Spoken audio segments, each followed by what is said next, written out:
I'm Rachel from 7 and All, and today I'm going to be bringing you some history read aloud and history book recommendations for if you are interested in studying the topic of Asian history with your kids.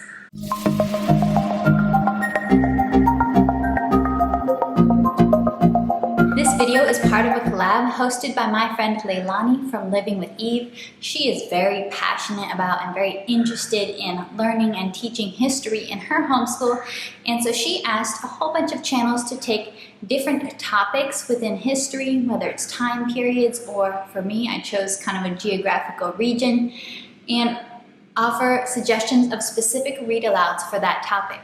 Now, I wanted to pick Asian history because my family has lived in Southeast Asia for many years.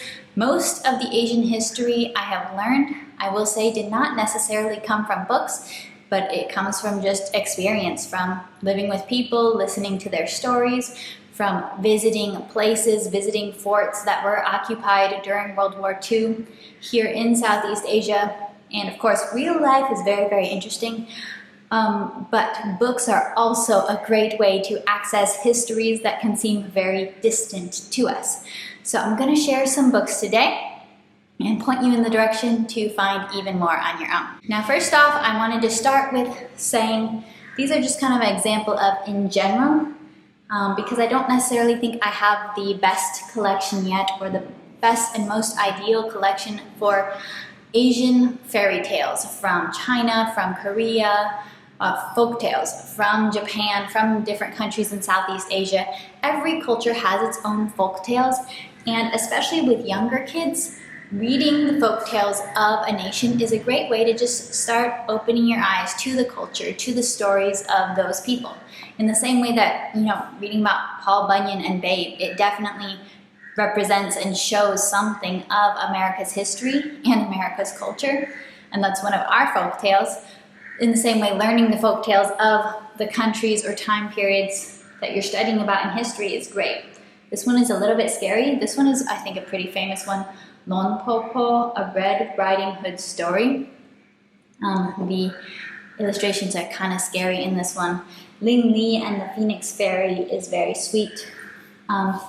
But just in general, picture book folktales are a great way to just kind of, before you get to the heavy, like war books and the heavier stories, sometimes folktales can be a great starting point. Next, I wanted to highlight that Honest History is a history magazine. I've talked about this before, but you don't have to subscribe. You can just buy individual issues.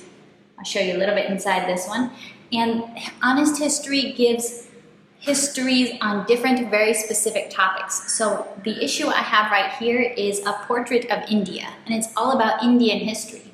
Now, it can be pretty difficult to find history resources that are made for kids about Indian history that are also widely available in the US. So that I do find this to be one of the niche histories that can be difficult to access. And this is a really cool magazine. There's a lot in here. It's a very great starting point for talking about the history of India with your kids. So I'll be leaving links to this and links to all these books down in the description below, and any other resources I talk about. Now, this next one is a great book, When My Name Was Kyoko by Linda Sue Park. She's also the author of A Single Shard, another great book. This is talking about the Japanese occupation of Korea. And so this is the story of a Korean girl whose name she is made to take on a Japanese name during the Japanese occupation, and her whole life is changed. The taking away of people's names is a big theme throughout history, is a big theme whenever one country or culture takes over another. Taking away their native names and imposing names of a different language on them, making people speak a different language, is a theme that has taken place around the world. So it's kind of tied into a bigger historical concept. But this is a great story, and I would also just look at other books by Linda Sue Park. She writes a lot about Asian history, historical fiction for Asia. Tends to be Korea in specific. Next one I want to recommend is Red Scarf Girl, a memoir of the Cultural Revolution. This is by Ji Li Jiang. And this is exactly what it says. It's a memoir, so this is not historical fiction, but it was written by a girl who was growing up during the time of the Cultural Revolution in China.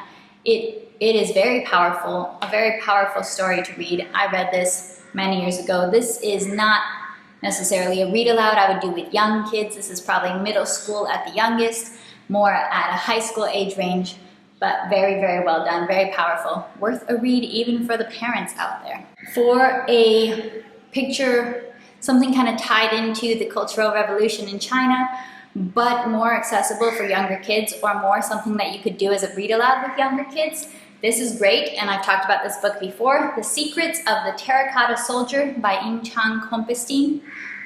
This kind of combines fantasy and history, and it's blending two different historical time periods, the time period when the Great Wall of China is being built, and then Mao China.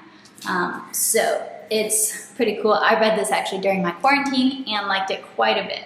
This is another book I've mentioned very recently, so I'll just talk about it briefly. Grenade takes place in Okinawa, and it's from the point of view of two teenagers on two different sides of the war to some extent. So this is in Okinawa, Japan during World War II. Very powerful, very heavy. I honestly would do this only for high school and up, although I think it's actually recommended as like a middle grade book. Now, since we just talked about a couple of heavy books, here's a not so heavy book, and it's also not exactly history, but again, this is where I said we don't want to be reading all of war when we're talking about Asian history. Yes, there's a lot of war, there's a lot of brokenness, but there's also just kind of delight, and there's story, and there's beauty and art. And Where the Mountain Meets the Moon is a fantasy book that is definitely set in a more of a fantasy location, but it's clearly inspired by China, by Hong Kong, and by the mythologies of these cultures. It's very beautiful, very intriguing, will keep you interested in finding out what happens in the story. So this would be a great read aloud for elementary. This one is a little bit different from some of the other books that I've showed you. It is a book that's written in not in prose, but in verse. So that can be a little bit scary to get into for some kids at first, but it's really cool. Inside Out and Back Again by Tan Ha Lai. I'm not sure how to pronounce that one. Vietnamese is not one of my languages. But this is about the story of a child who has had to leave Vietnam due to the war and is now experiencing life in America, and the culture clashes and the lack of acceptance, and then acceptance, many complicated elements in the immigrant experience. So this is a little bit different. I tried to really focus on not, Asians in America, but Asia history in Asia for this, but I could not leave this book out of this video. Now, this book is not going to be the right cup of tea for everyone at all. This is called A Banquet for Hungry Ghosts, a collection of deliciously frightening tales by Kompestyne. And my sister gave me this book a few years ago, and I was like, why did you give me this book? Because I am not a scary movie, scary story kind of person at all, in any sense of the word. So I kind of just stayed on my shelf for quite a while, but then I finally, guess I didn't have anything else to read, so I decided to read it. And I really appreciated a lot of this. This is by the same author as the Secrets of the Terracotta Warrior book I just showed you. And she really winds in a lot of Chinese culture and Chinese history into scary ghost stories. And where we have lived, the Hungry Ghost Festival is a very real part of every year. It's something that we observe every year that, ever since we moved to this part of the world. So having this book kind of tie into that cultural and religious festival that we do experience and observe was very interesting. And so this definitely is a recommendation, just depending on your tolerance for scary-ish stories. They're not like crazy scary, but they're spooky-ish. And my high school sister just read this and really found it very interesting, especially because she is studying the Chinese language right now. There's Chinese language elements mixed in. So it's an interesting read, but it's not one that I just recommend to everybody. You have to know yourself and what books that you can read and that you appreciate. Now, I have a few more recommendations that I cannot show you because I don't physically have the book.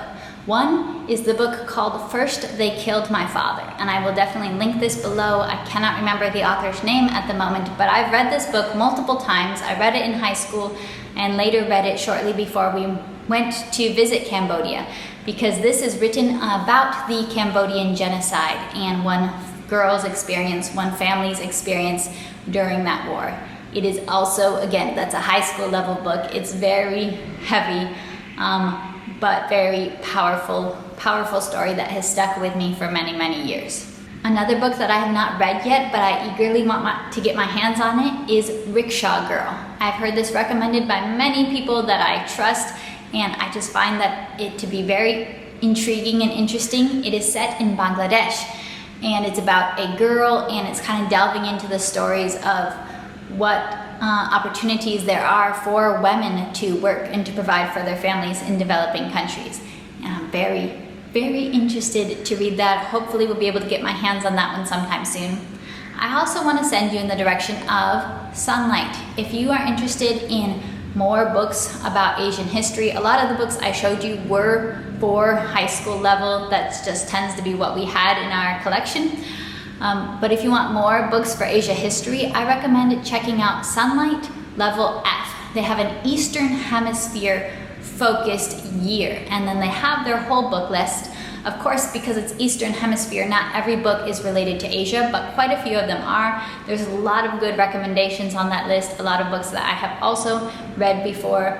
You might even want to go ahead and do Sunlight F itself for a year of history that's not American history and not Roman and Greek civilization and not Western Europe. So, kind of getting outside of the history box and exploring some history that isn't so often told, that can be a little bit harder to find. Definitely in the comments down below, share with me any books that you have recommendations for learning about the history of Asia. East Asia, West Asia, all of it, Southeast Asia. I do have a very soft spot in my heart for that part of the world, but it can be hard to find books on the histories of these countries. So let me know your book recommendations on this topic down below.